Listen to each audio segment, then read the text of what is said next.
Est-ce que ça va ce matin? Ouais, est-ce qu'on peut se lever ensemble? On a l'habitude de le faire, on célèbre Dieu, on l'adore, on le loue et on veut le déclarer, Christ est ma joie. Oh, dis à ton voisin rapidement, Christ est ta joie. Il est la raison de notre joie et on veut le chanter ce matin. On veut vous entendre. 1, 2 et 1, 2, 3 et...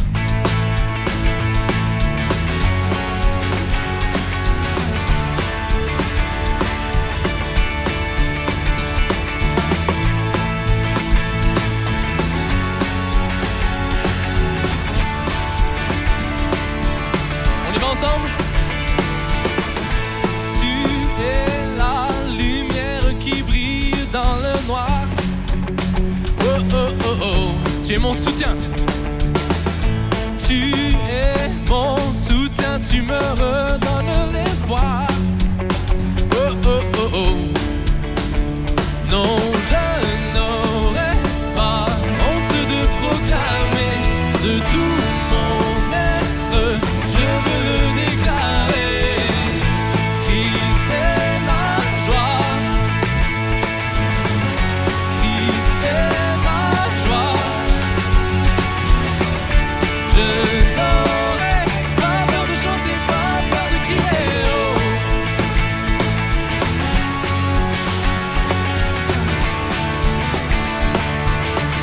On le déclare ensemble. Pourquoi me taire?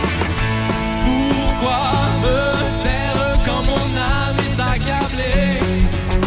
Oh oh oh oh, en toi j'espère.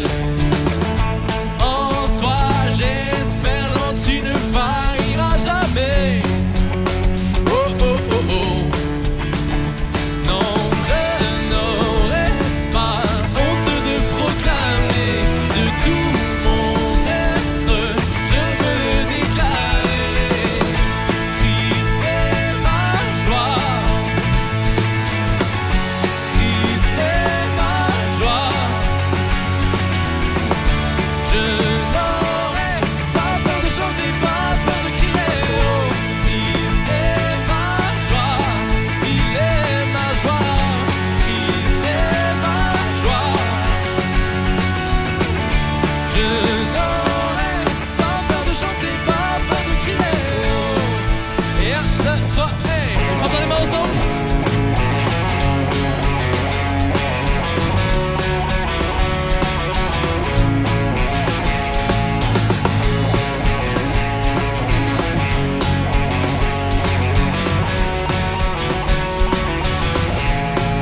On le rappelle à notre âme. Pourquoi me taire quand mon âme est accablée? Oh oh oh oh. On y va ensemble? Hey! Christ est ma joie. Christ est ma joie. Je n'aurai pas peur de chanter, pas peur de crier. Oh, Christ est ma joie. Christ est ma joie. Je n'aurai pas peur de chanter, pas peur de crier, pas peur de chanter, pas peur de crier. Oh, il est ma joie.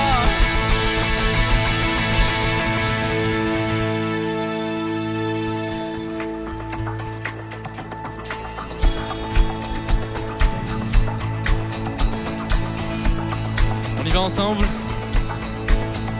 Un chant s'élève, les yeux se tournent vers toi, se tournent vers toi. L'espoir renaît, les cœurs soupirent après toi. Oh, oui, après toi. En te voyant, nous retrouvons la force de vie. Quand nous sommes en sa présence, quand nous sommes en sa présence, nos craintes fuient, elles s'enfuient. Hosanna, Hosanna, tu es le roi, le sauveur.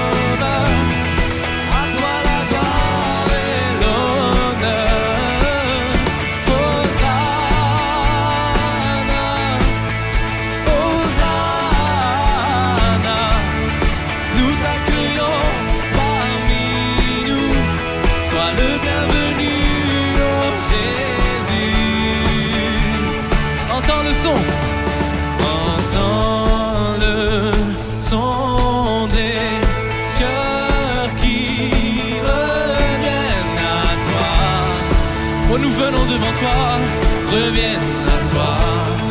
Il restaure les vies brisées dans ton royaume. Les vies brisées sont restaurées. En te voyant, nous retrouvons la force. Oh, merci Seigneur. Quand nous sommes en ta présence, nos craintes fuient. On le déclare ensemble, elles s'enfuient. Hosanna, Hosanna, tu es le roi, le sauveur. À toi la gloire et l'honneur. Hosanna, Hosanna, nous t'accueillons parmi nous. Sois le bienvenu, oh Jésus. Oh, oh, oh. Sois le bienvenu, Jésus. Oh, oh, oh. Tu es merveilleux. À toi la gloire, à toi l'honneur. Oh, oh, oh.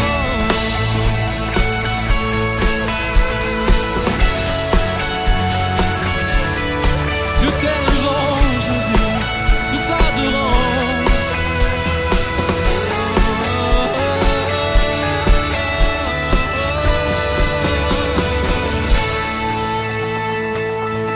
On le déclare ensemble en te voyant. En te voyant, nous retrouvons. Oh, chante-le ce matin. Quand nous sommes en sa présence, quand nous sommes en ta présence. Merci Seigneur. En te voyant,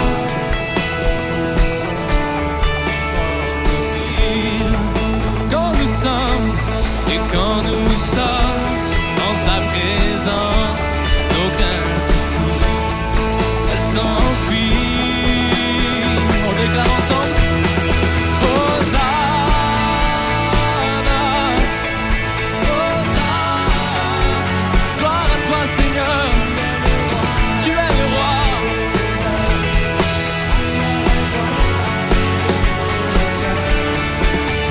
Hosanna, Hosanna, nous t'accueillons parmi nous. Sois le bienvenu, oh Jésus. Hosanna, Hosanna, tu es le roi, le sauveur. À toi la gloire et l'honneur. Reçois la louange. Hosanna, Hosanna, nous t'accueillons parmi nous. Oh Jésus. Oh, où est-ce qu'on peut l'acclamer ce matin? Nous t'accueillons parmi nous. Nous t'élevons Seigneur. Sois le bienvenu Jésus. Ensemble, en te voyant, nous retrouvons. Oh, comme une prière ce matin. Quand nous sommes en sa présence. Quand nous sommes en ta présence. En te voyant, nous retrouvons. En te voyant, nous retrouvons la force de vivre. Merci Jésus. Quand nous sommes en ta présence. Oh, une dernière fois. On le rappelle à notre âme une dernière fois en te voyant. En te voyant.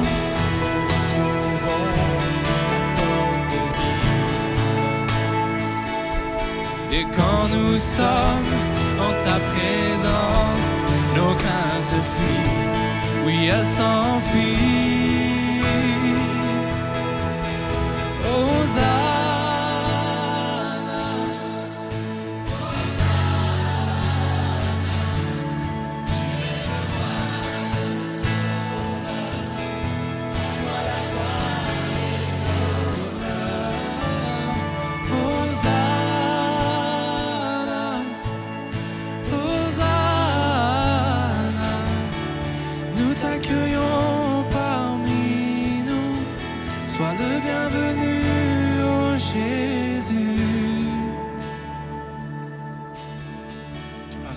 Sois le bienvenu, Jésus.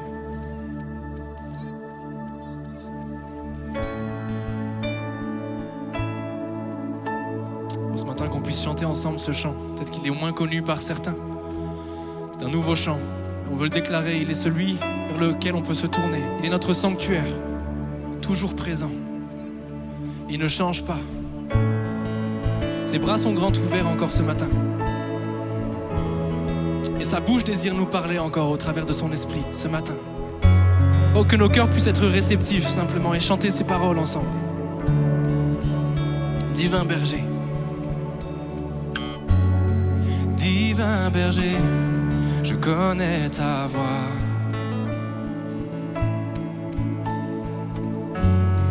Prince de paix, je demeure en toi.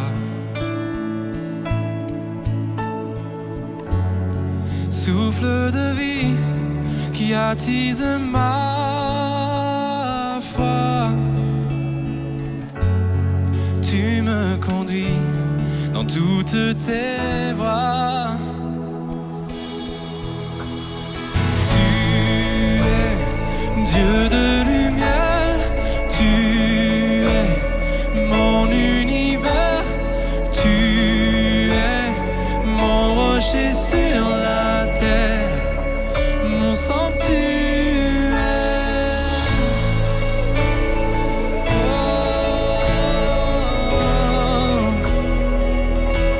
Sanctuaire.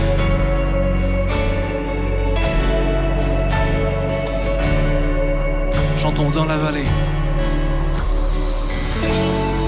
Dans la vallée de l'ombre et l'effroi.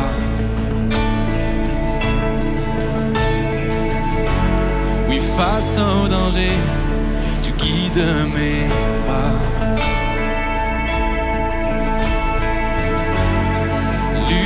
Du ciel, ta lumière vit en moi. Père éternel, tu soutiens ma foi.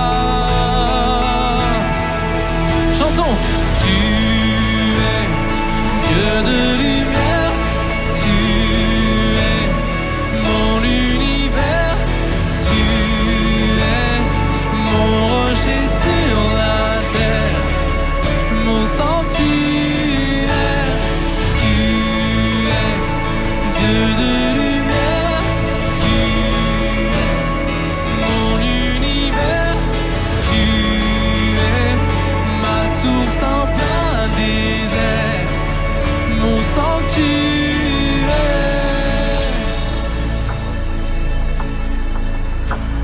Ce lieu est rempli de ta gloire, est rempli de ta gloire. Toi, mon Dieu, mon Père, mon sanctuaire. Chantons. Ce lieu est rempli de ta gloire, est rempli de ta gloire. Toi, mon Dieu, mon Père, mon sanctuaire. Ce lieu est rempli de ta gloire, est rempli de ta gloire. Toi, mon Dieu, mon Père, mon sanctuaire. Nous chantons. Ce lieu est rempli, ce lieu de toi. Remplis mon cœur de toi. Oui, toi, mon Dieu, mon Père, mon sanctuaire. Ce lieu, nous chantons. Fais-nous voir ta gloire. Fais-moi voir ta gloire. Oh, toi, mon Dieu, mon Père, mon sanctuaire. Ce lieu est rempli de ta gloire.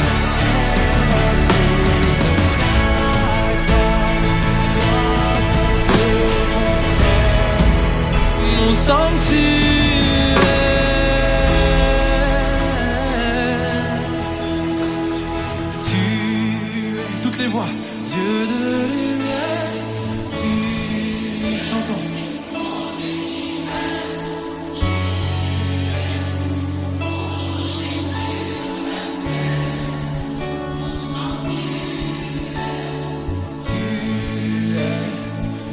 Tu es ma lumière,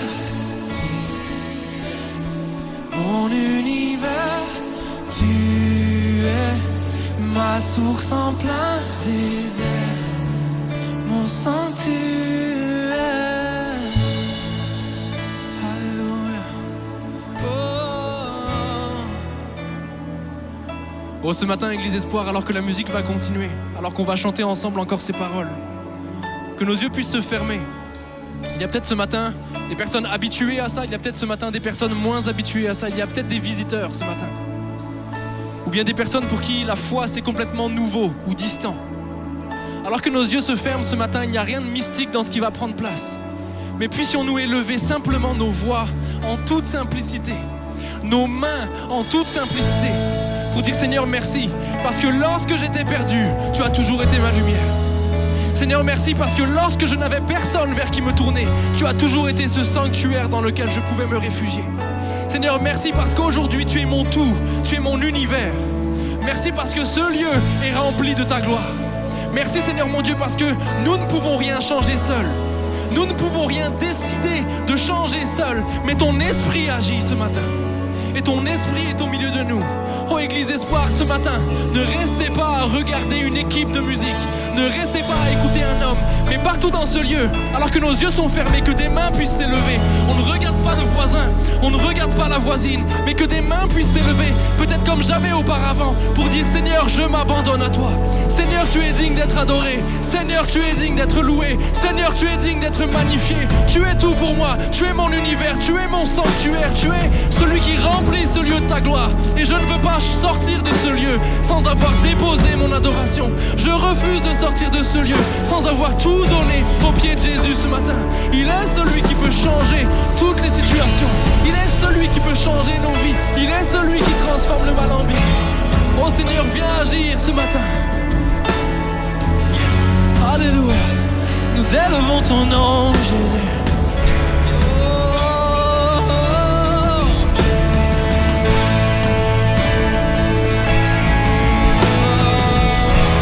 Merveilleux tu es, digne d'être adoré, Seigneur.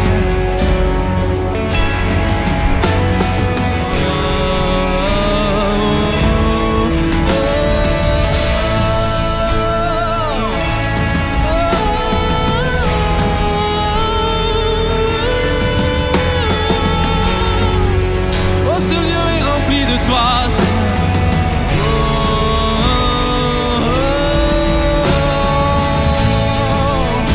nous t'élevons, majesté. Nous t'élevons, majesté.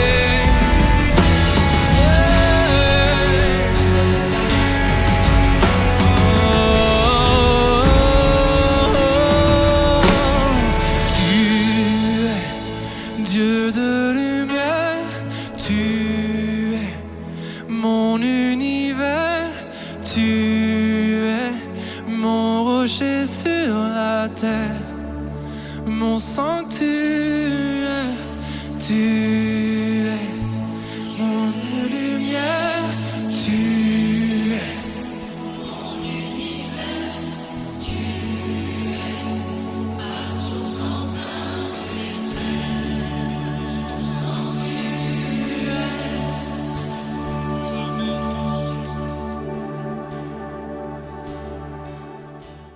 Et le message de ce matin, c'est la puissance du Saint-Esprit qui amène le réveil.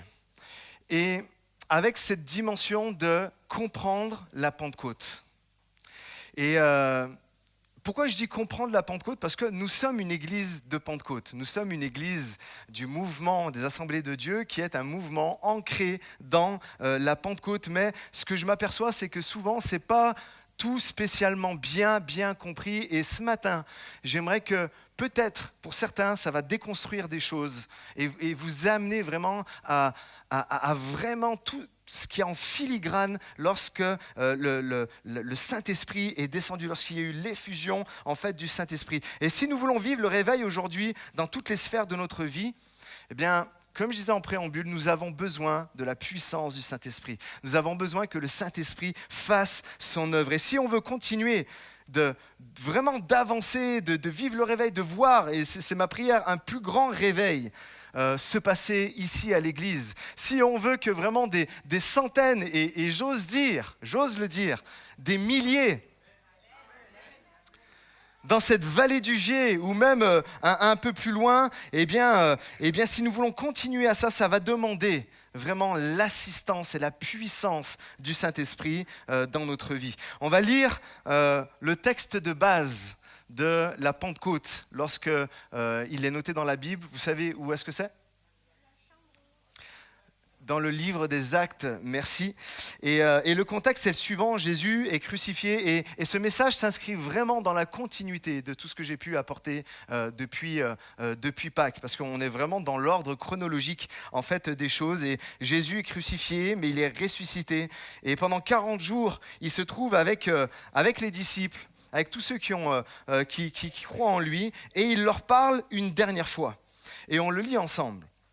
Il est dit, comme il se trouvait avec eux, il leur recommanda de ne pas s'éloigner de Jérusalem, mais d'attendre ce que le Père avait promis.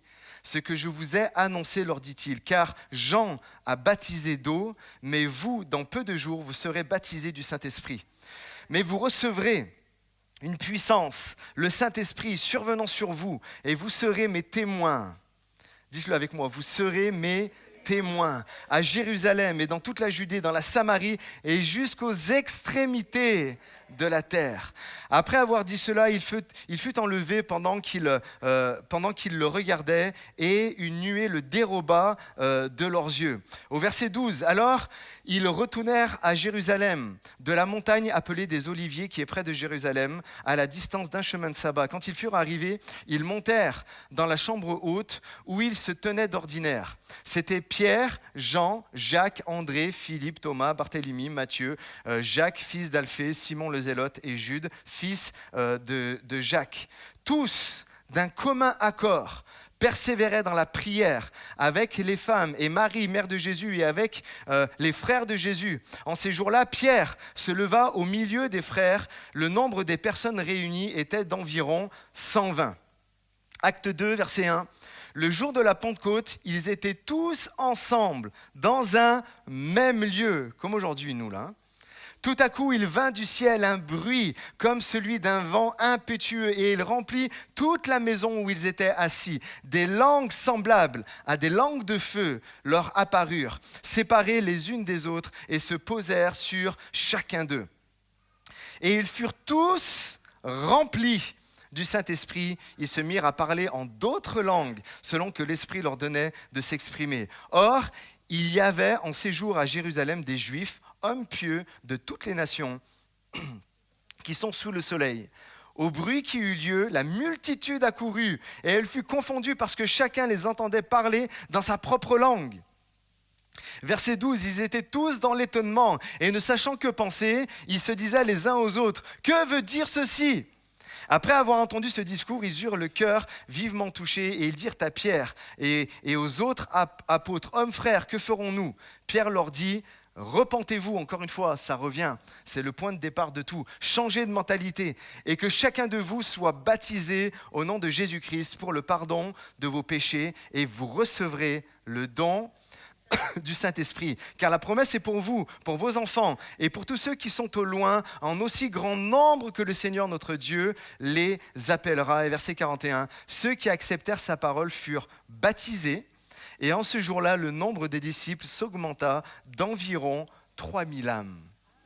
Et ensemble, on peut dire Amen. C'est un texte long, on va avoir plusieurs lectures ce matin parce que c'est tellement important pour se replonger dans la Pentecôte et ce chemin qui s'est frayé tout au long de la Bible. Et si vous vous posiez, c'est quoi la question ?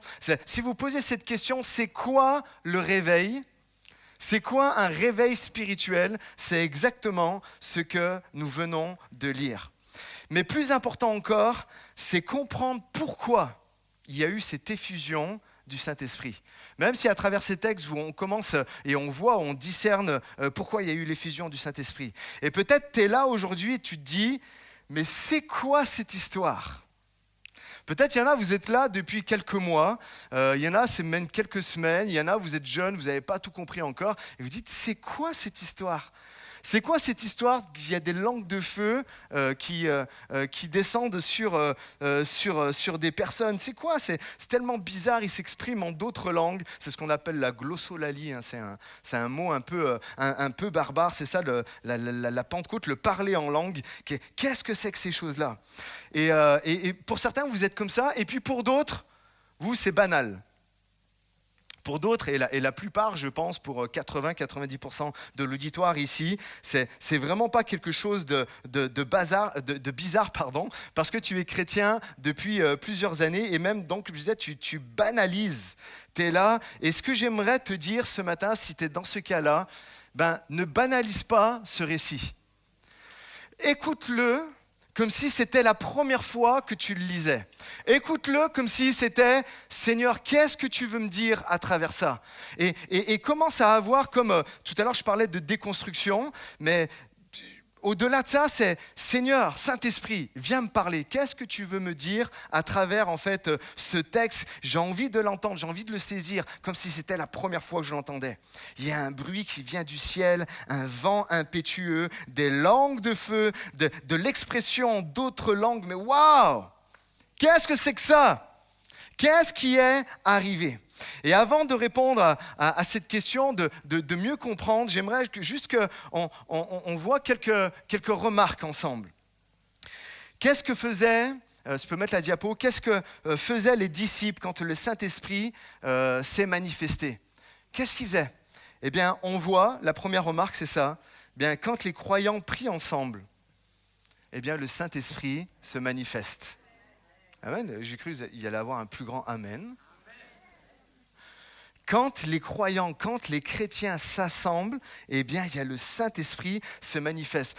S'il y en a, et même des chrétiens de longue date, vous vous demandez pourquoi on fait des appels le dimanche matin. Parce qu'on croit que lorsqu'on amène les gens devant, lorsqu'ils prennent une décision et lorsqu'on prie avec eux, le Saint-Esprit se manifeste. Le Saint-Esprit vient guérir, le Saint-Esprit vient débloquer des situations. Comprenez, quand on est là à s'assembler les mardis soirs, où on est là et on prie pour un sujet, on croit que le Seigneur est là et qu'il entend et le Saint-Esprit vient vraiment bénir tout ça. Combien de personnes étaient réunies ce jour-là de la Pentecôte? Ils étaient 120. Et le chiffre 120, j'ai regardé, dans la Bible a toujours une connotation, eh bien ça signifie toujours la fin d'une ère et le début de quelque chose de nouveau. Et c'est pour ça qu'on peut dire de la passion à la résurrection et puis de la résurrection, par exemple, par rapport à la Pentecôte. 120, normalement, c'était ce qu'on trouve dans le livre de la Genèse, c'est normalement, les gens vivaient jusqu'à 120 ans, on pouvait vivre jusqu'à 120 ans. Et après, ils mouraient. Et ce qui se passe, c'est que là, nous voyons qu'à partir de 120, ils étaient 120, ils ont vécu la mort et la résurrection. Et aujourd'hui, à travers le Saint-Esprit, il y a une œuvre nouvelle qui peut commencer. Ça, c'est la première remarque. La remarque numéro 2, ce qui se produit annonce donc le début d'une nouvelle ère. Quel jour le Saint-Esprit a choisi de se manifester? Eh bien, ça a été à la Pentecôte. La Pentecôte était une des 3 grandes fêtes juives où tous les Juifs devaient venir à Jérusalem, au temple, pour adorer Dieu. Et ils lisaient des textes sacrés. Et un de ces textes sacrés qu'ils lisaient immanquablement à chaque fois lors de la Pentecôte, c'était le prophète Ézéchiel, chapitre 1 et chapitre 2, où le prophète Ézéchiel a une vision et où il y a du vent, où il y a du feu et où l'Esprit de Dieu vraiment vient en lui. Et c'est à ce moment-là qu'il reçoit l'appel pour être prophète. Retenez ça, s'il vous plaît, c'est tellement important. Et la remarque 3, c'est donc le feu, le vent, et l'Esprit était présent lors de l'appel du prophète Ézéchiel. Ok, vous êtes avec moi ? Je ne veux pas vous perdre, je veux juste que vous compreniez. J'ai envie qu'on comprenne la Pentecôte, mieux que ce qu'on a compris pendant des années et des années. Pour comprendre ce qui s'est passé le jour de la Pentecôte, il nous faut revenir 1500 ans avant, à l'époque de Moïse. En arrière, 1500 ans en arrière, avant la Pentecôte, et revenir à Moïse. Et Moïse est à un moment, là, les textes qu'on va lire, c'est à un moment où Moïse, il en a ras-le-bol. Il en a ras-le-bol du peuple qui est toujours là. Et vous savez, comme les enfants, quand vous partez en voyage, qu'est-ce qu'ils disent généralement ? C'est quand qu'on arrive ? Et 30 secondes après, c'est quand qu'on arrive ? Et 2 minutes après, et là, on est bientôt arrivé ? Là, je suis sûr qu'on arrive. À tous les parents, ça fait péter un câble. Hein. Et là, Moïse, c'est un peu...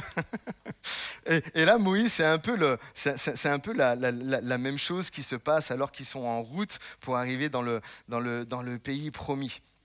Et tout le monde connaît ça. Sauf que Moïse, lui, c'est tous les jours. Nous, ça arrive une fois par an quand on part l'été en voyage. Mais lui, c'était tous les jours qu'il entendait ça. Et il n'en pouvait plus. Et qu'est-ce que Dieu lui dit ? Regardez, on va lire ensemble quelques textes encore. Hein, mais c'est tellement important pour comprendre. L'Éternel dit à Moïse, assemble auprès de moi 70 hommes des anciens d'Israël, de ceux que tu connais comme anciens du peuple et ayant autorité sur lui. Amène-les à la tente d'assignation et qu'ils s'y présentent avec toi. Je descendrai et là je te parlerai. Je prendrai de l'esprit qui est sur toi et je le mettrai sur eux, afin qu'ils portent avec toi, et c'était la raison, afin qu'ils portent avec toi la charge du peuple et que tu ne la portes pas à toi seul. Verset 24, Moïse sortit et rapporta au peuple les paroles de l'Éternel. Il assembla 70 hommes des anciens du peuple et les plaça autour de la tente. L'Éternel descendit dans la nuée et parla à Moïse. Il prit de l'esprit qui était sur lui et le mit sur les 70 anciens. Et dès que l'esprit reposa sur eux, ils prophétisèrent. Mais ils ne continuèrent pas. Il y eut 2 hommes, l'un appelé Eldad et l'autre Médad, qui étaient restés dans le camp et sur lequel l'esprit reposa, car ils étaient parmi les inscrits, quoiqu'ils ne fussent point allés à la tente. Et ils prophétisèrent dans le camp. Un jeune garçon courut l'annoncer à Moïse et dit « Eldad et Médad prophétisent dans le camp ». Et Josué, fils de Nun, serviteur de Moïse depuis sa jeunesse, prit la parole et dit « Moïse, mon Seigneur, empêche-les » Moïse lui répondit « Es-tu jaloux pour moi ? Écoutez ça, puisse tout le peuple de l'Éternel être composé de prophètes et veuille l'Éternel mettre son esprit sur eux. Amen. » Amen. Moïse, à ce moment-là, est en train de dire à Josué « Calme-toi, mon garçon. Calme-toi, tout va bien, tu n'as pas besoin d'être jaloux pour moi, tu n'as pas besoin d'avoir peur que d'autres parlent de la part de Dieu autre que moi. Non mais Moïse, tu ne comprends pas, c'est toi le prophète ici. Non, calme-toi Josué, tu ne comprends pas. Moi, Moïse, j'ai un rêve. Et ce rêve, quel est-il ? Le rêve, c'est que tout le peuple de Dieu soit rempli de l'Esprit de Dieu. Ça, c'était le rêve de Moïse. Pas seulement les leaders, pas seulement moi, pas seulement quelques-uns à quelques moments donnés, comme on peut le voir dans tout l'Ancien Testament. Mais le rêve, c'est que tous reçoivent l'Esprit de Dieu. Mon rêve, c'est que les gens ne soient plus obligés de venir me voir à chaque fois qu'ils ont un souci. Mais qu'en eux-mêmes, l'Esprit de Dieu soit placé pour qu'ils puissent entendre la voix de Dieu et régler leurs problèmes et avancer. Ça, c'était comme le rêve de Moïse. Maintenant, la question, est-ce que le rêve de Moïse a été exaucé de son vivant ?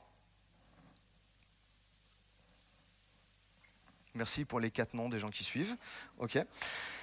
Non, on le voit, les siècles ont défilé Et il y a toujours, on voit, il y a des prophètes par-ci, par-là, qui parlent de la part de Dieu. On voit des hommes être saisis par l'Esprit, mais ça a été des moments donnés comme Samson ou comme le roi Saül. Vous lisez ça dans le livre de Samuel. Des moments où des gens dans l'Ancien Testament ont été saisis par l'Esprit de Dieu, mais l'Esprit repartait en fait aussitôt.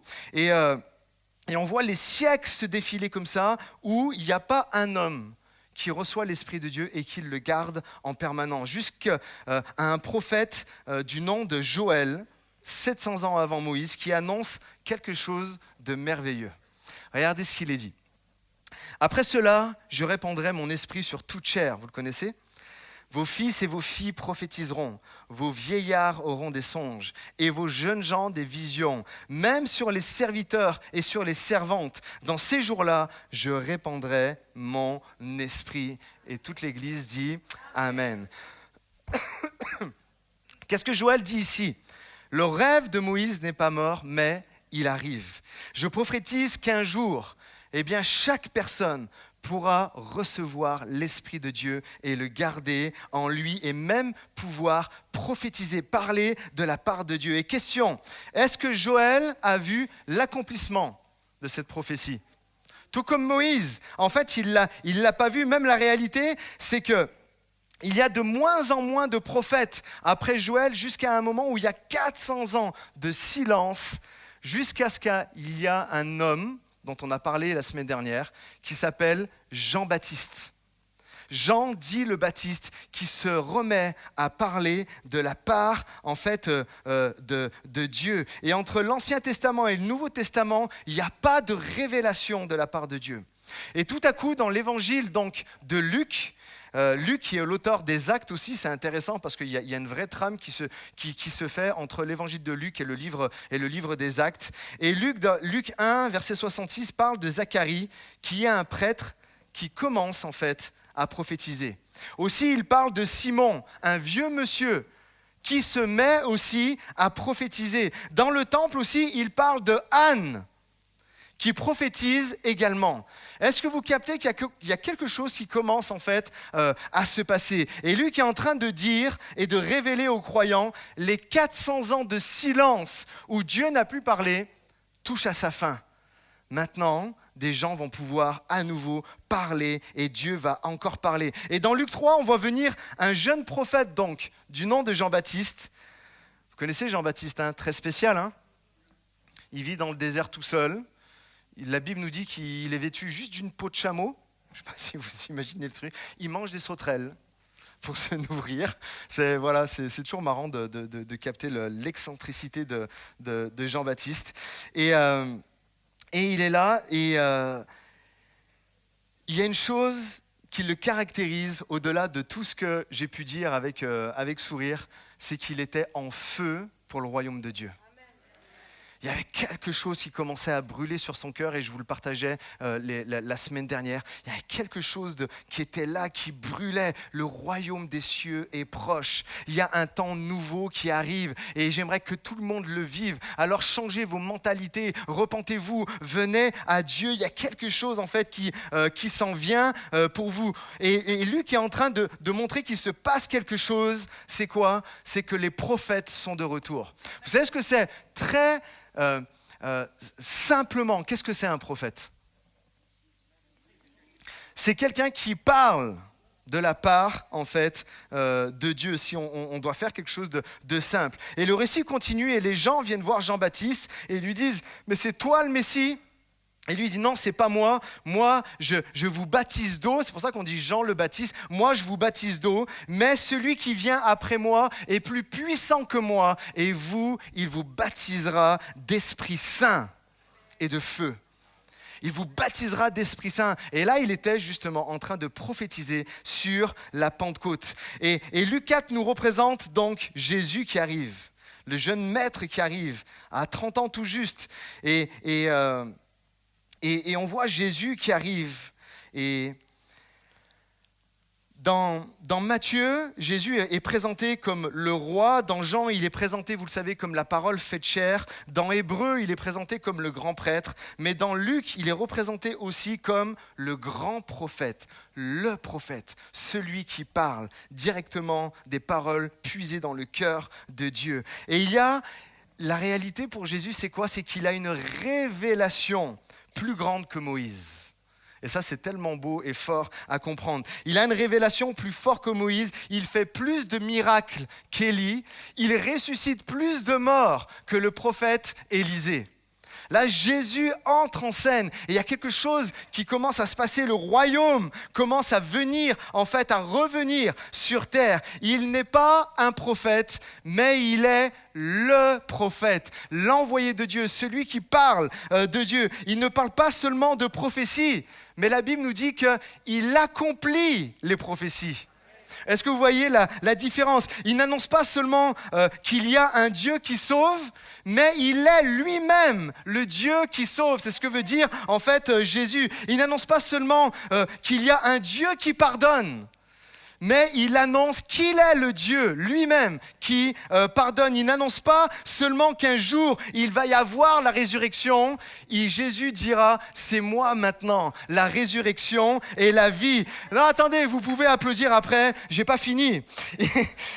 Il n'est pas un prophète, mais il est le prophète. Il n'est pas simplement un roi parmi d'autres rois, mais il est le roi des rois. Il n'est pas un seigneur parmi d'autres seigneurs. Il est le Seigneur des seigneurs. Et maintenant, vous pouvez vraiment applaudir Jésus qui est venu réaliser toutes les promesses et marquer le départ de quelque chose de nouveau. Et là, je reviens à mon texte initial.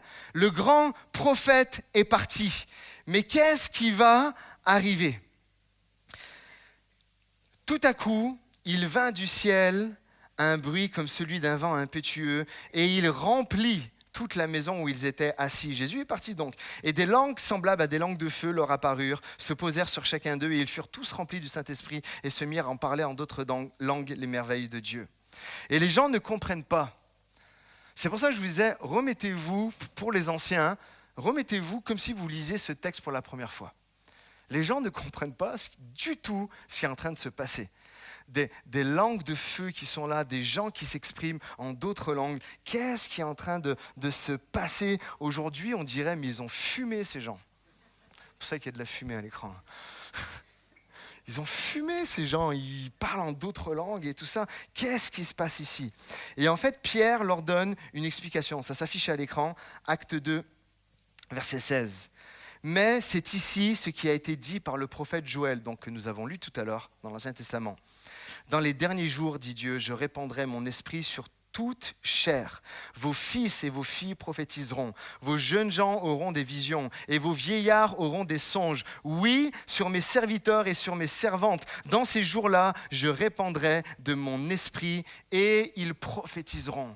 Et ils parleront de la part de Dieu. Et toute l'Église dit Amen. Et Pierre leur fait comprendre le rêve de Moïse, sa prière, la prophétie du prophète Joël est accomplie. L'époque élitiste, où il n'y a que certaines personnes qui sont capables de pouvoir parler de la part de Dieu et de vivre des choses fantastiques, en fait extraordinaires avec Dieu, ce temps-là est révolu aujourd'hui. Ce jour est venu il y a 2000 ans en arrière et aujourd'hui encore nous en bénéficions. Chaque personne peut être remplie du Saint-Esprit et parler de la part de Dieu.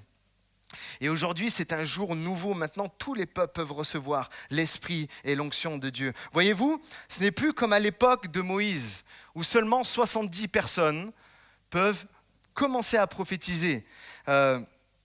Mais là, à la Pentecôte, ce qui s'est passé, c'est que 120 personnes étaient là.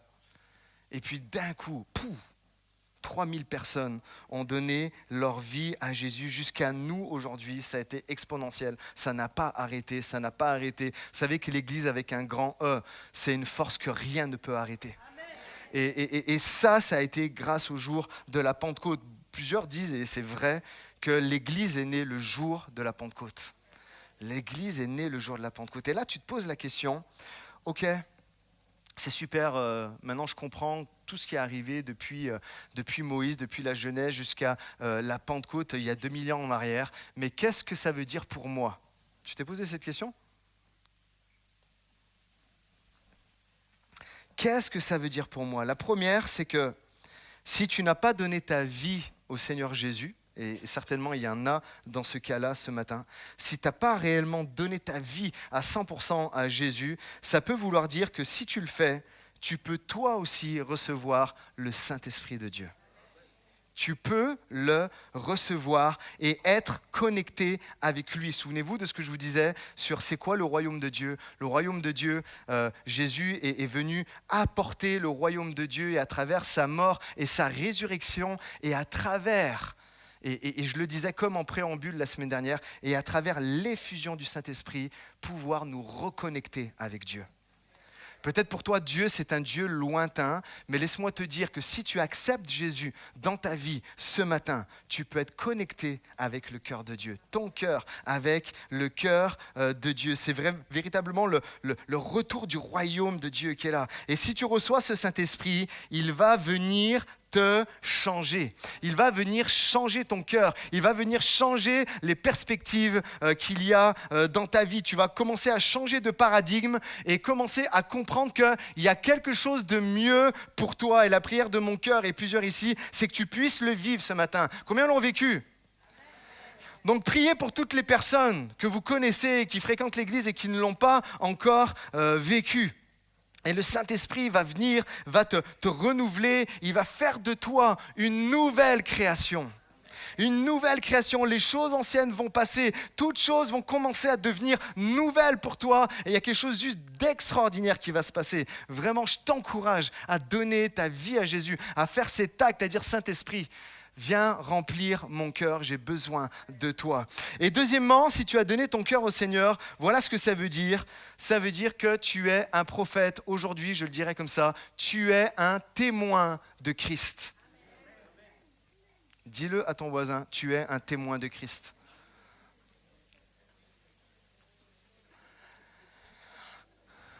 C'est bien de se le rappeler. Hein ?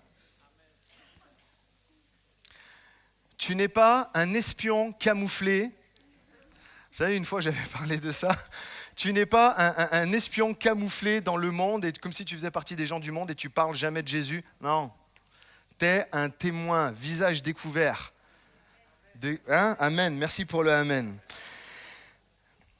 Et là, ils sont là, ouais, je suis un témoin, je suis un prophète, je suis quelqu'un qui peut parler de la part de Dieu. Oui, c'est vrai. Là, je ne suis pas en train de parler, et c'est un sujet à part, mais je ne suis pas en train de parler du don de prophétie qu'on trouve dans 1 Corinthiens 12 ou dans 1 Corinthiens 14. Je ne parle pas du prophétique d'Éphésiens 4. Non, mais je parle qu'on est tous appelés ici, tous appelés à être des prophètes, c'est-à-dire à parler de la part de Dieu à ce monde qui se meurt. On est tous appelés à ça. Et qu'est-ce que fait un prophète ? Il passe du temps dans la présence de Dieu. Et ensuite, il part avec une parole de Dieu, avec une parole inspirée, et il va parler à d'autres. Il va parler à d'autres. Le Saint-Esprit t'a été donné, et c'est mon point, le Saint-Esprit t'a été donné pour que tu parles. Le Saint-Esprit t'a été donné pour que tu parles. Comprends bien, le Saint-Esprit ne t'a pas seulement été donné pour toi-même, mais le Saint-Esprit t'a aussi été donné pour que tu parles. Et c'est le point, écoutez ça, c'est le point principal du livre des Actes. C'est le point principal du livre des Actes. La Pentecôte, c'est pas plus de gens qui parlent en langue. C'est plus de gens qui parlent de Jésus. Il y en a qui peuvent dire amen à ça ? Ça, c'est la réalité qui découle de tous les chapitres du livre des Actes. C'est que tu parles de lui, que tu parles de ses merveilles, que tu parles de ses accomplissements. Et ce qui est fou, c'est que bien souvent, les églises où on parle le plus du Saint-Esprit sont les églises où il y a le moins de nouveau. C'est un triste constat à des moments, où on est là et c'est la Pentecôte et on parle du Saint-Esprit à tout va, ça parle en langue de partout, ça prophétise de partout et pourtant on ne voit pas de nouveau arriver et très peu de baptêmes. Et c'est tellement paradoxal. Et comme il y a comme un dysfonctionnement quelque part, vous comprenez ? Et une conception du Saint-Esprit, ce qui est juste pour nous, comme pour plein d'autres églises aussi d'ailleurs, c'est le Saint-Esprit nous a donné pour qu'on soit des témoins, des prophètes, qu'on amène un message rempli d'espoir, rempli d'espérance, inspiré directement du cœur de Dieu. Et donc quand on lit le livre des Actes et qu'il y a le Saint-Esprit, c'est qu'il y a toujours quelqu'un qui est en train de parler de la part de Dieu. Si tu peux me remettre la diapo juste avant. Le Saint-Esprit égale quelqu'un qui parle. C'est pour ça que c'est important de comprendre qu'est-ce que c'est que la Pentecôte véritablement. Et ça traverse tout le livre des Actes. Regardez, on va le lire ensemble. La diapo suivante, s'il te plaît. « Et ils furent tous remplis du Saint-Esprit, et ils se mirent à parler en d'autres langues. Dans les derniers jours, dit Dieu, je répandrai mon esprit sur toute chair. Et qu'est-ce que vont faire les fils et les filles ? Ils vont prophétiser, donc ils vont parler. Et dans ces jours-là, je répondrai de mon esprit, et encore une fois, et ils prophétiseront. » Un peu plus loin, alors Pierre, rempli du Saint-Esprit, leur dit, le Saint-Esprit en nous égale, je vais parler à quelqu'un. Je vais parler à quelqu'un. Ils furent tous remplis du Saint-Esprit, et qu'est-ce qui se passe ? Ils annoncèrent la parole de Dieu avec assurance. Dernière diapo, mais ils ne pouvaient résister à sa sagesse et à l'esprit par lequel il parlait. Mais Étienne, un peu plus loin, acte 7, mais Étienne, rempli du Saint-Esprit et fixant les regards vers le ciel, vit la gloire de Dieu et Jésus debout à la droite de Dieu, et il s'écria.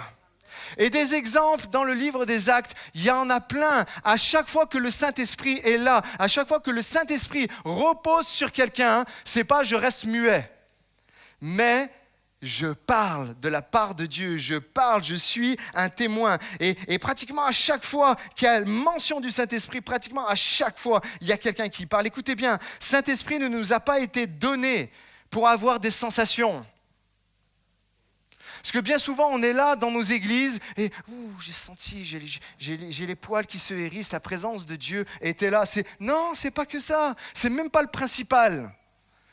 C'est pour ça que je suis en train de recadrer les choses par rapport à ce que c'est la Pentecôte. Et il a été donné pour faire de nous une communauté de témoins. Une communauté en fait de prophètes, une communauté de personnes qui parlent de la part de Dieu. Est-ce que tu parles de la part de Dieu ce matin ? Amen. Il y a 3 amen, les autres vous êtes remis en question. Hein ? Je ne sais pas, je dis ça comme ça. Et donc mon point est le suivant.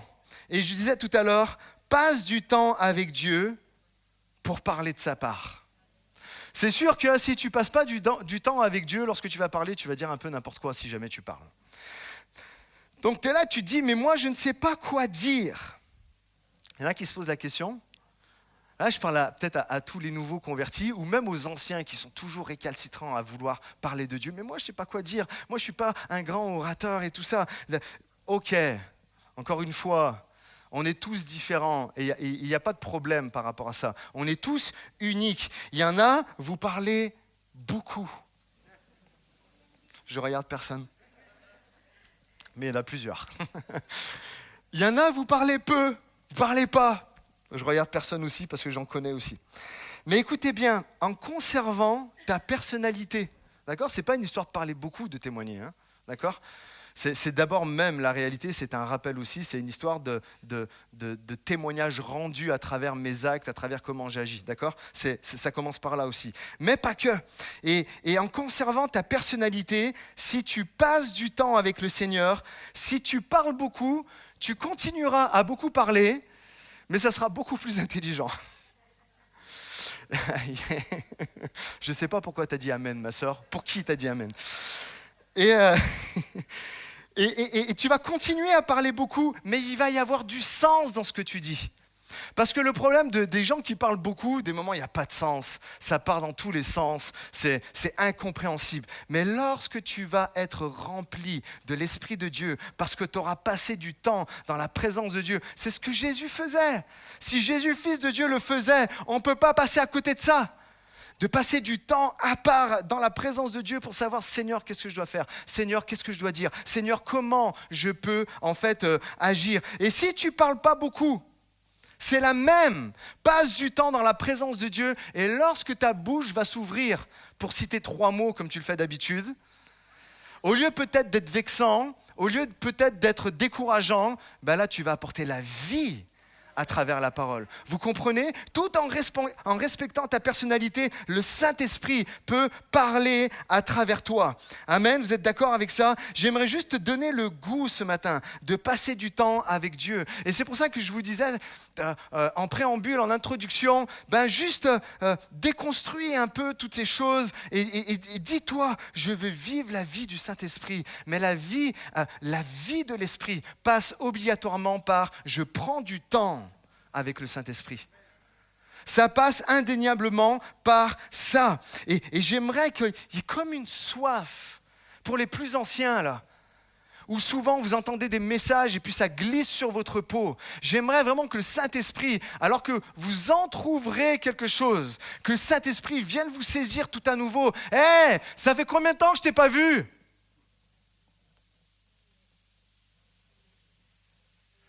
Ça fait combien de temps que tu n'as pas parlé de ma part? Ça fait combien de temps que, tu vois, les semaines passent, et encore une fois, ce n'est pas une question de personnalité, que tu parles beaucoup ou pas beaucoup, mais ça fait combien de temps que tu n'as pas parlé de ma part? Ça fait combien de temps? Viens pas d'une manière religieuse, je dois passer du temps avec Dieu, parce que le pasteur l'a dit. Non, c'est parce que la Bible l'a dit. Et parce que Dieu te fixe un rendez-vous et qu'il t'y attend et qu'il veut faire quelque chose de nouveau pour toi. C'est ça la Pentecôte, c'est l'effusion du Saint-Esprit qui amène quelque chose, tu n'as même pas idée. Et devenir d'une manière religieuse, ça t'avancerait à rien, mais juste avoir envie de passer du temps avec Dieu, comme une personne qui sait que ça va être tellement bien. Vous savez, ça nous arrive à tous, des moments où on a hâte de voir une personne. Ça peut être un cousin, ça peut être un oncle, une tante, un ami. On se dit, ouais, avec lui, je vais passer un bon moment. J'aimerais que tu aies la même remarque quant au Saint-Esprit. J'ai hâte de le retrouver, j'ai hâte de passer un moment avec lui, j'ai hâte de lui laisser la parole parce que je sais combien ça va réjouir mon âme et ça va m'apporter la paix. Pourquoi? Parce que la plupart du temps où je n'ai rien à dire, c'est parce que je n'ai pas passé assez de temps en fait avec Dieu. Et la plupart du temps où je dis n'importe quoi, c'est parce que aussi, je n'ai pas passé assez de temps avec Dieu. Donc, mon point est le suivant. Et je continue, c'est soit un témoin parle de la part de Dieu. Jésus dit, vous serez mes témoins. Juste avant acte, d'accord, on revient à Matthieu 28. Vous serez mes témoins. C'est pour ça qu'il leur dit, le Saint-Esprit va venir sur vous. C'est pour ça qu'il leur dit d'attendre. C'est pour cette raison avant tout. C'est pour être des témoins. Et la question c'est quoi un témoin? C'est celui qui dit ce qu'il a vu. Merci Gabi. Une autre définition? Elle est très bien celle-là. Pardon? Oui, t'as vu, hein, mais elle tape juste Gabi tout le temps. Non, pas tout le temps. Et en fait, c'est quelqu'un qui raconte, qui dit ce qu'il a vu exactement et qui a expérimenté et qui parle de ce que Dieu a fait dans sa vie. Et là, tu te dis, mais moi, j'en connais pas assez de la Bible. Beaucoup, il y en a. Et j'ai été très enseignement sur la première partie. Maintenant, vraiment, je vais être très dans l'application, dans notre vie de tous les jours. Et en fait, tu es là, tu dis, mais moi, je connais pas assez la Bible pour pouvoir témoigner. Il y en a, vous avez cette excuse-là, que ce soit valable ou pas, je ne sais pas dans votre tête comment c'est. Moi, je ne connais pas assez la Bible pour pouvoir parler de Jésus, pour être véritablement son témoin. J'ai envie de te dire, tu n'as pas besoin de connaître des tonnes de versets de la Bible pour être un témoin de ce que Jésus a fait dans ta propre vie. Et c'est vraiment un mensonge de croire parce qu'on ne connaît pas la Bible, alors on ne parle pas. Ou c'est vraiment une fausse excuse de se réfugier derrière. Vous savez, il y a un moment, Paul, il se retrouve, on le lit dans le livre des Actes, il se retrouve devant un roi, et en gros, je paraphrase un peu ce qui se passe, il se retrouve devant un roi, et on lui dit, tu as 5 minutes pour parler à ce roi. Tu as 5 minutes pour le convaincre, tu as 5 minutes pour l'évangéliser. Qu'est-ce que va faire Paul ? Est-ce qu'il dit, attendez 2 secondes, apportez-moi mes rouleaux. C'était des rouleaux à l'époque. Je lis. Et puis ainsi parle l'Éternel, tac, tac, tac. Non, il n'a pas fait ça. Vous savez ce qu'il a fait? Il a parlé de son expérience avec Dieu.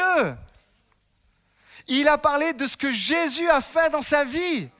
De la manière dont il a été transformé, de lui le fou, le fanatique, qui est devenu l'apôtre de l'amour et de la grâce, et prêcher la grâce à toutes les nations.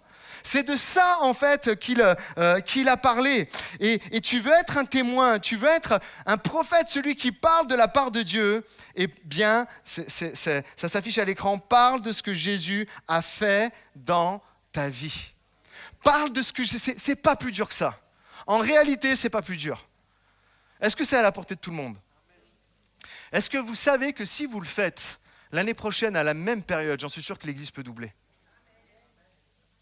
Ça, c'est une réalité vraie, comme ça. Là.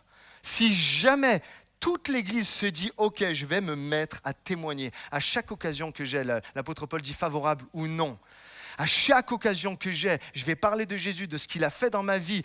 Lorsque j'étais comme ça, le Seigneur est venu, il a fait ça. Le problème, c'est que des moments, nous n'avons rien à raconter parce qu'on est là et comme je disais tout à l'heure, on ne passe pas du temps avec lui. Mais quand on passe du temps avec lui, on a tellement de choses à dire. D'autres diront, mais qu'est-ce que tu veux que je raconte?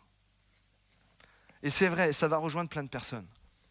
Il y en a, vous êtes là et vous vous dites, mais qu'est-ce que tu veux que je raconte? Regarde ma vie. Ma vie, c'est une suite d'épreuves. Là, en ce moment même, là, je parle, tu veux que je parle de Dieu et regarde ce qui arrive dans ma vie. C'est le chaos, c'est le néant. J'ai du mal à avancer, alors comment je pourrais parler de Jésus et inspirer d'autres gens? Et là, vous vous posez cette question-là, vous pouvez avoir aussi cette excuse. Mais pense à ceci. Vraiment. Penses-tu que les gens ont besoin d'entendre monsieur et madame parfait leur parler de leur vie parfaite?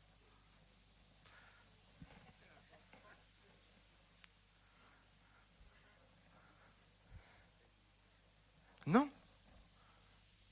Parce que souvent je le dis et je le pense tellement, on a tous la même vie. On passe tous par des épreuves, on perd tous des êtres chers, on passe tous par la maladie ou quelqu'un de proche est passé, qui nous est proche passe par la maladie. On connaît tous ça.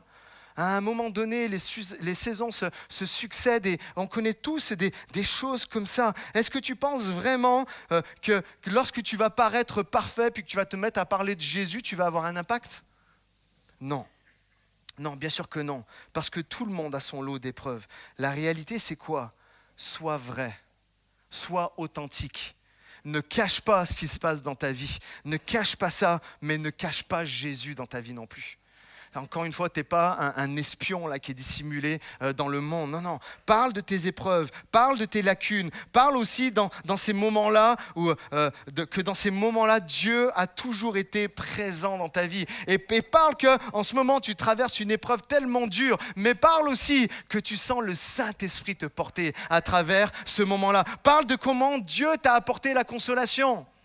À travers les épreuves que tu as subies. Parle de comment, en suivant les enseignements de Jésus, tout simplement, tu as pu retrouver la paix et la joie dans ta vie, même quand on l'a vu avec le témoignage de Karine ou d'Édé, même quand c'est pas normal d'être en paix, quand même de recevoir la paix. Parle de ça. Parle de ça. Et il va y avoir vraiment quelque chose. Parle de comment Dieu te relève, même dans les pires moments. Il a toujours été présent et il t'a toujours tiré vers le haut. Et c'est ça qui font que les gens ont besoin d'entendre. Ils n'ont pas besoin d'entendre monsieur et madame parfait. Ils ont besoin d'entendre votre témoignage, notre témoignage qui est unique à chacun et la façon dont Dieu nous a relevés. Ils ont besoin d'entendre quelque chose qui fasse écho dans leur cœur. Ils n'ont pas besoin que tu leur cites 50 000 versets de la Bible. Souvent, nous, on est forts entre chrétiens avec ça.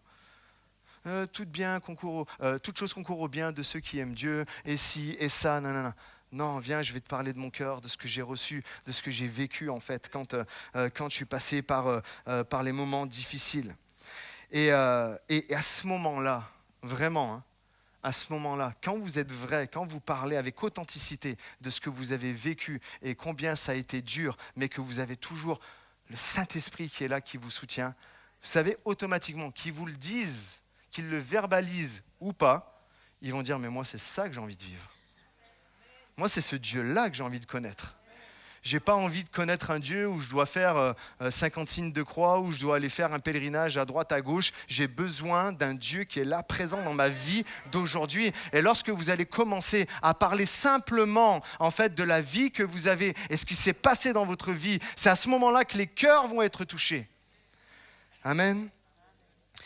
Écoutez bien, il y a quelqu'un autour de toi qui a besoin que tu sois un prophète de la part de Dieu. Il y a quelqu'un autour de toi qui a besoin que tu sois enfin un témoin auprès de lui, qui lui apporte l'amour, la foi, l'espoir qui est en Jésus. Pourquoi ? Parce que les gens, ils ont soif de ça. Est-ce que vous vous en rendez compte ? Oui ? Les gens ont soif de Jésus. Les gens ont soif de la bonne nouvelle du royaume de Dieu. Les gens sont là, littéralement, ils meurent de soif. C'est pour ça qu'aujourd'hui, il n'y a jamais eu autant de loisirs à droite, à gauche, parce qu'ils n'arrivent pas à étancher cette soif que seul Jésus peut donner. Et j'aimerais terminer par ça, et ça va dans la continuité si tu veux bien mettre. Il y a vraiment un mensonge à dénoncer. Vraiment un mensonge à dénoncer. Et peut-être c'est une excuse que tu trouves aussi pour dire « moi je ne témoigne pas, je reste en sous-marin ». On croit un mensonge en France, même en Occident, mais on ne le retrouve pas, par exemple en Afrique. Et là, je vais le dénoncer. On croit un mensonge que les gens n'ont pas soif de Dieu.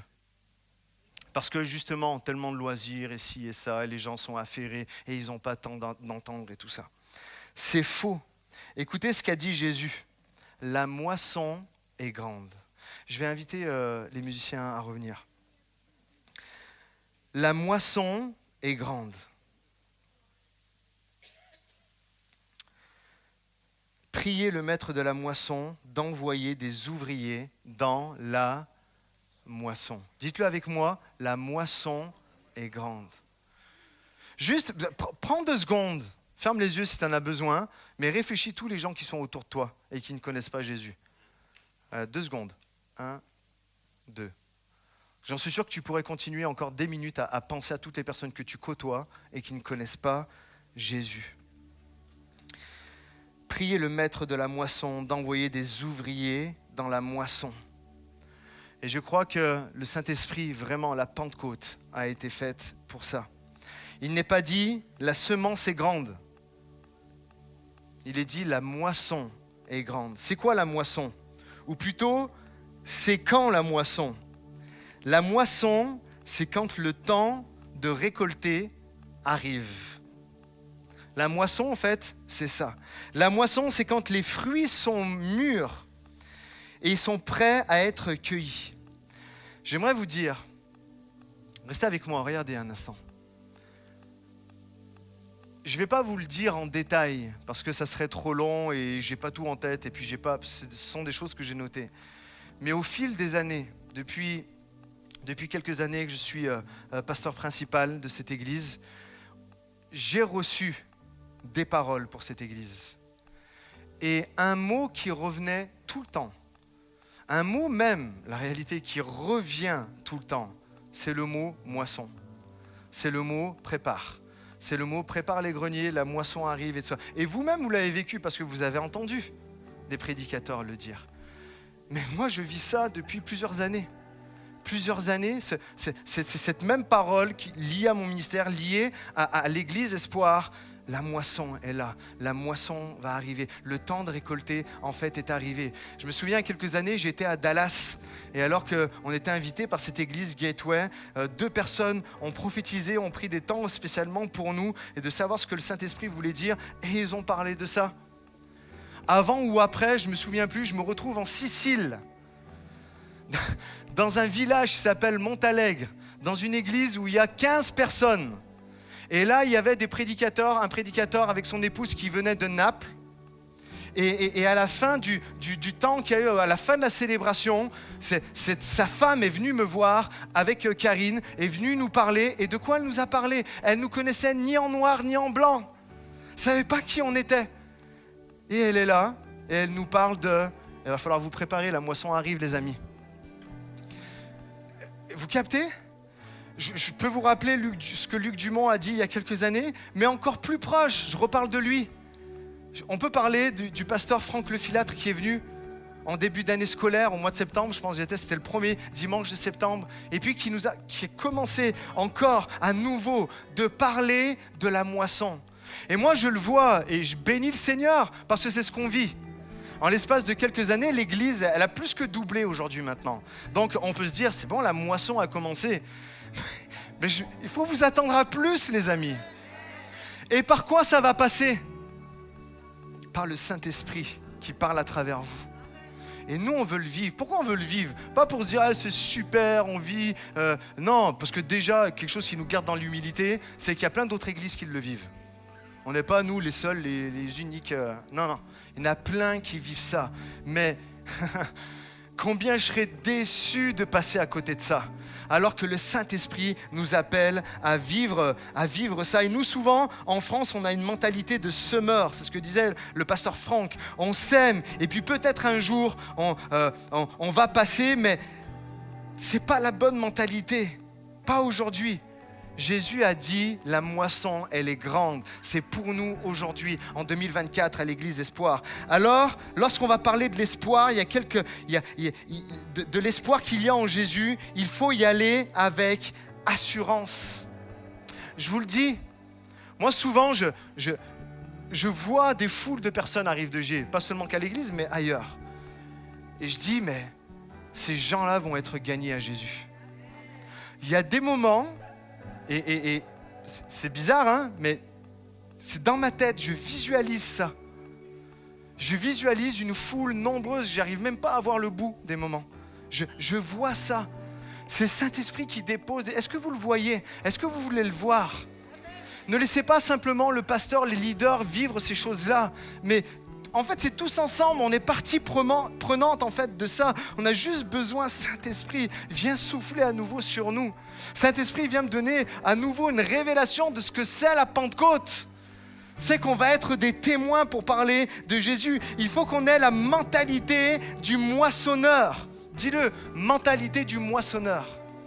Mentalité celui qui moissonne, comprendre qu'il y a des gens qui cherchent, des gens qui sont prêts à venir au Seigneur. Donc, c'est pas vrai que les gens n'ont pas soif. Moi, il y a des moments, des personnes, pour de vrai, hein, des personnes qu'on pourrait appeler de mauvaise vie aujourd'hui, vraiment, et dans les églises, hein, vraiment de mauvaise vie, qui viennent me voir. Ma femme est présente. C'est quand que tu m'invites à ton église ? Des gens qui sont aux antipodes de ce que prêchent les églises, qui ont envie de venir à l'église.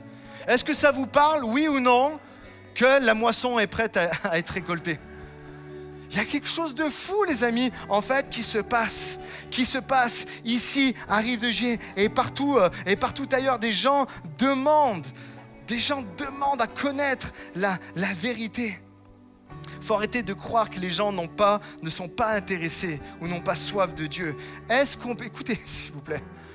Est-ce qu'on peut laisser décider les gens par eux-mêmes de savoir s'ils ont besoin d'entendre de Jésus ou pas ?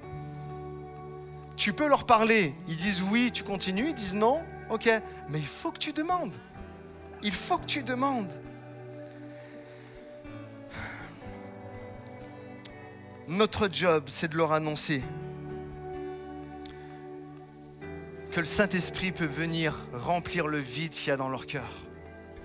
Notre job, c'est de leur annoncer que le péché qui a abondé dans leur vie, la grâce de Dieu peut surabonder dessus. Amen. J'aimerais que... Je peux aller plus loin, c'est tard en plus.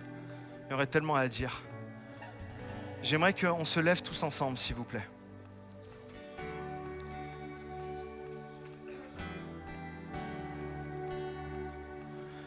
Moi là, comprenez. Humainement, peut-être la musique un peu moins forte, Richard, juste un peu. Moi, humainement, j'ai fait tout ce que j'avais à faire. J'ai prêché dans la chronologie, dans ce qu'on a vu, dans la vision que j'avais jusqu'à ce moment de la Pentecôte, et puis de replacer un peu ce que c'est la Pentecôte dans nos vies, dans nos cœurs, cette effusion du Saint-Esprit qui nous sert à être des témoins en fait de Jésus. D'accord ? Et puis j'ouvre cette parenthèse parce que peut-être il y en a qui se disent mais oui, mais le Saint-Esprit c'est le parler en langue et tout ça. Il n'y a pas de souci avec ça, encore une fois. On est une église de Pentecôte, j'aime vivre toutes ces choses-là. Et puis pour ceux qui n'ont pas expérimenté encore ce fait de parler en langue qui est juste une preuve évidente que tu es rempli de l'Esprit, mais qui n'est pas définie comme telle, mais c'est juste une preuve, c'est juste une évidence que tu es rempli du Saint-Esprit lorsque tu parles en langue, d'accord ? À ceux qui ne l'ont pas vécu, bien sûr, moi le premier, je vais vous inciter, il faut que vous le viviez. C'est une expérience biblique, on l'a lu tout à l'heure, et je crois que cette promesse du Saint-Esprit, elle est pour chacun aussi d'entre nous, et même aux personnes qui ne l'ont pas vécu, donc cherche-le, il n'y a pas de souci avec ça. Et je referme la parenthèse. Mais vraiment dans la vision globale, le Saint-Esprit a été donné pour que nous soyons des témoins. Des témoins, dites-le avec moi, témoins. Des prophètes, des personnes qui parlent de la part de Dieu. Amen. Et c'est vraiment ce pourquoi nous voulons prier ce matin. C'est vraiment ce pourquoi nous voulons prier ce matin. Je ne fais pas un appel à ce que les gens viennent devant, est-ce que tu veux vivre quelque chose et tout ça. Mais je crois vraiment, dans ma pensée, c'est un appel global à l'Église, à revenir à la Pentecôte.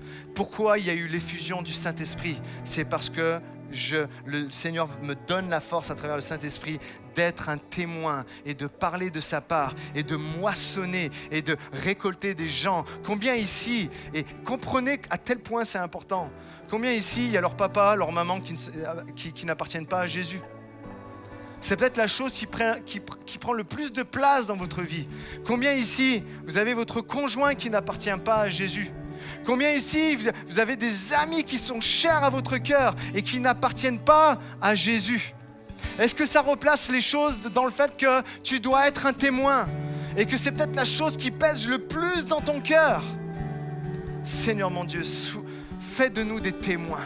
On va chanter ce chant et vraiment c'est en guise de prière, c'est en guise d'appel. Si tu veux répondre à cet appel global, général, Saint-Esprit, souffle à nouveau sur moi. Saint-Esprit, fais-moi comprendre, donne-moi de discerner, donne-moi peut-être, sors-moi de ma timidité maladive qui ne vient pas de toi, sors-moi de toutes ces choses qui font que je n'arrive pas à exprimer, tout simplement, Saint-Esprit, souffle sur moi et que je puisse parler de ta part. Finis le temps de la timidité maladive, mais avec 3 mots, ou pour ceux qui ne parlent pas beaucoup, ou avec toute une tirade de plusieurs minutes pour d'autres, parce que c'est votre personnalité, mais qu'il y ait quelque chose qui sorte de ta bouche et qui dise que Jésus peut transformer les vies et que tu peux vivre le Saint-Esprit, que tu peux avoir une communion cœur à cœur avec Dieu.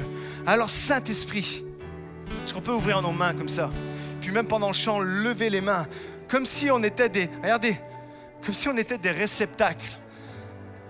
Que l'effusion du Saint-Esprit vienne sur nous, souffle à nouveau sur nous. Prions-le, chantons-le ce matin.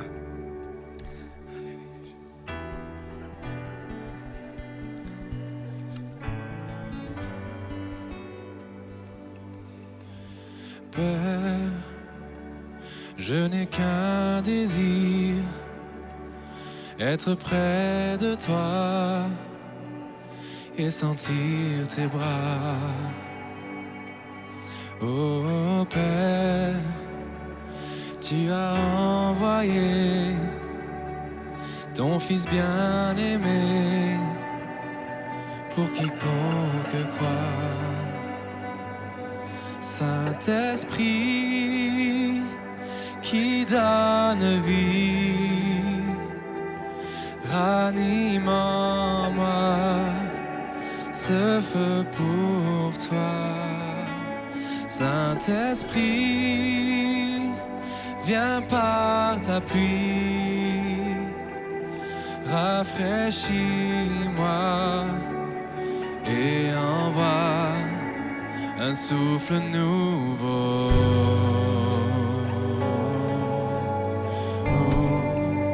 Un souffle nouveau.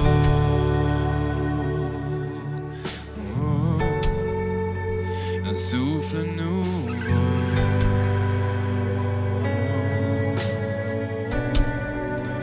Un souffle nouveau.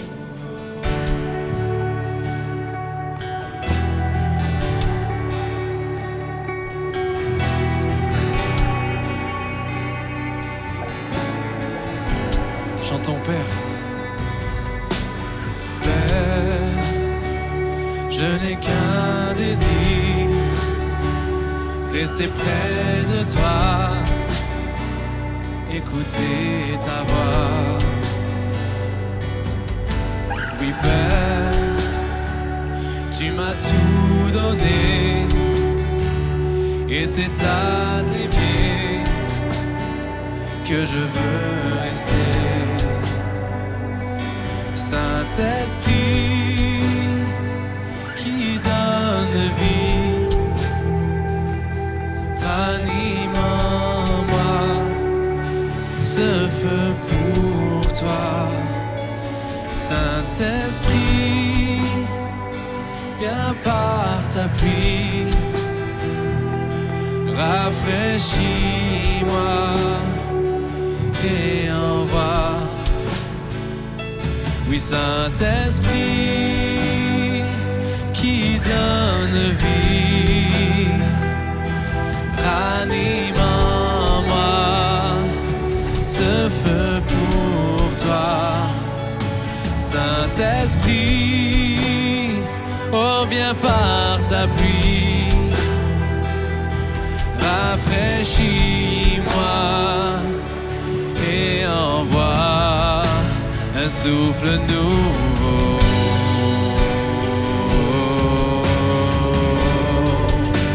Un souffle nouveau.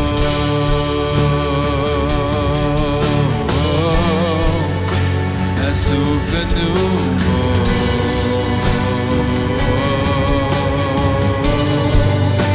Un souffle nouveau.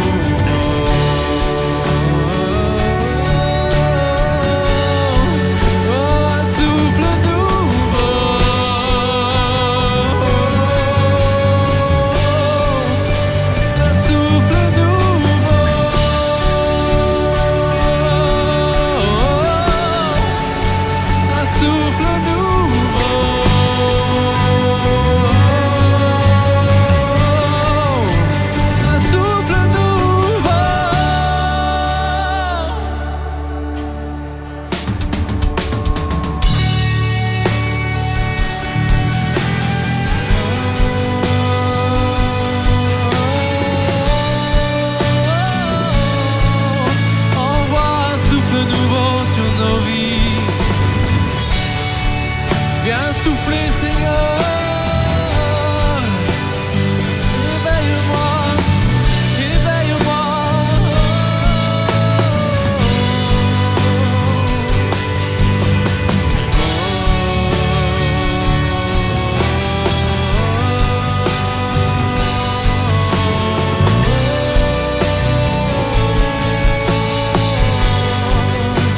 Un souffle nouveau.